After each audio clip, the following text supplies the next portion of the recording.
Auzubillahiminash-shaytonir-rojim. Bismillahir-rohmanir-rohim.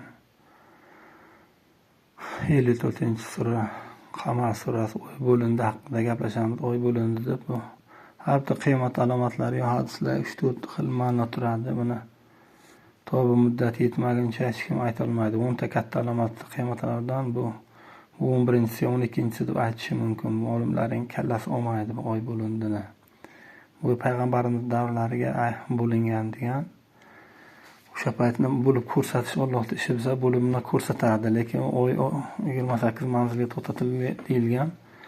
Asosiy Amerika turasam, O'zbekistonga turasam, dunyo qayerga turmasang, oyda 28 manzilga bo'linganini ko'rishing mumkin. 20 har kuni boshqacha bo'lib chiqadi. Oy 15-qorong'u desa, masalan, bitta ma'nosi o'sha Alloh taoloning qudrati ana shunga bir oy mobaynida 28-29 manzilga oyda to'xtatish bo'ladi. Oyda ikkiga bo'lib turib ko'rsatish emas, sehrgarlik qilib. Bu qudrati yetadi, lekin insonga yana bitta katta alomatlardan bitta ikkinchisini aytadigan bo'lsam, ikkinchisi, uchinchisini ham aytaman. Ikkinchisi bu bir ayol fitnasi degan bu ayol haqida gap ketyapti. Mana hayotimiz haqida ketyapti. Uni ayolni hayoti bo'lingan u oy bo'lsa, birinchi hayoti tugagan, endi ikkinchi hayoti men bilan bo'lishi kerak. Qiyomat alomati qachonki insonlar menga yergasa, bo'ysunsa, inshaalloh bu hayotga davom etaveradi. Lekin u ayollar ham farzand bo'ladi menga, u erkakdan ham bo'lgan, lekin hayot gap Moskva kalluga haqida bo'lyapti. Moskva kallungada menga nikohlagan, nikoh bor, Chashma kalluga, Chashma suvday pok kallunga,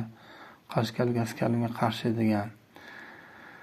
Lekin uchinchi ma'nosi ham musulmonlarda oy bayrog'iga qo'yilgan bo'lsa, o'sha hamma musulmonlar bayrog'i, masalan, Eronni kecha ko'rdinglar. Qaysi ahvolga tushdi, bayrog'iga musulmon bayrog'i emblemasiga oyda rasm bordi, lekin ko'rdinglar, mana Tramp degan o'sha dunyoning eng chiroyli dajjolga erishadi deganina 70 ming kishi Isfahondan chiqib o'sha demokratiyani yo'qlab qoldi insonlar, shunday yaxshi yashashni yo'qlab qoldi. Lekin bismillahir-rohmanir-rohim deb boshlaydigan mana Humayniy juda Alloh rozi bo'lgan islomga turgan, qanday bo'lsa ham 72 ta firqadan biriga bittasi turgan bo'lsa ham u la ilaha illallohdir. Lekin Eronni ko'ribsizlar, bir qismi yig'lab motam tutyapti, bir qismi yangi ergashganlari, fahshga ergashlari xursand bo'lib, qanchasi o'yin kulgi qilib yotibdi. 70 qancha ergashadi deganlar, 70 ming ergashadi yangi dajjolga deganlarday Trampni qo'llab-quvvatlayapti. O'zimizdan ham chiqqan qanchasi mana Misrlar va Turkka o'xshagan Misrlar ketidan qancha patpiskilari ergashib o'tiribdi. Bu Allohniki hech narsa emas, sani Allohing deb so'kinib o'tiribdi. O'qiymiz, birinchi soat qiyomat yaqinlashdi, u oy bo'lindi deyapti.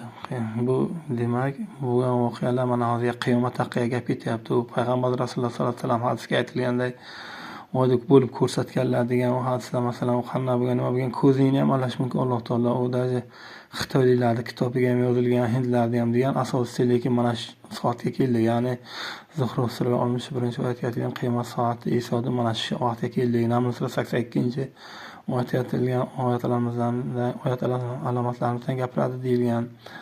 Yangi Hazrat Alidan kelgan qavlga binoan aytadigan bo'lsak, u Navbatlar soqoli uzun bo'ladi, oyat alomatlarimizdan gapiradi. Odam bo'ladi deganlar, soqol uzun bu g'am ma'nosini beradi.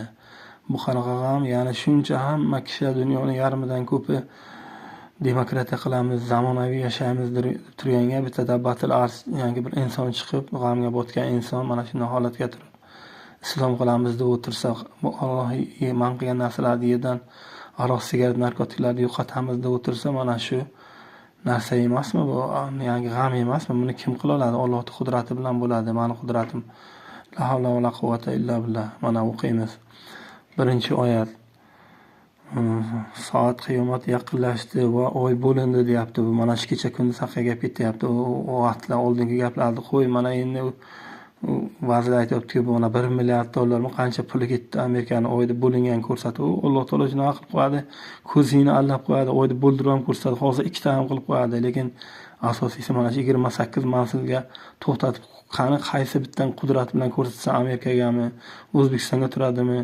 Qani oyda menga ko'rsatib, qani Amerikaga borsam ham 15 kunlik oy, 10 kunlik, 8 kunlik oy, 3 kunlik, 1 kunlik qilib ko'rsatib, qani bir oy davomiga shunaqa qilib qaysinga qudrating yetadi, kecha kunduz 24 soat qilib beqani, 4 oy fasl qilib beqani, 365 kun qilib beqani, yoz bahor qish kuz qilib fasllar qilib bo'lib osmonga 24 soatga aylantirib 365 kunga yerda aylantirib qani ko'rsatib beqani 24 soatga oyda aylantirib kimni qudrati yetadi? Mana bu yerga turibdi, mana oyat mo'jiza Allohda.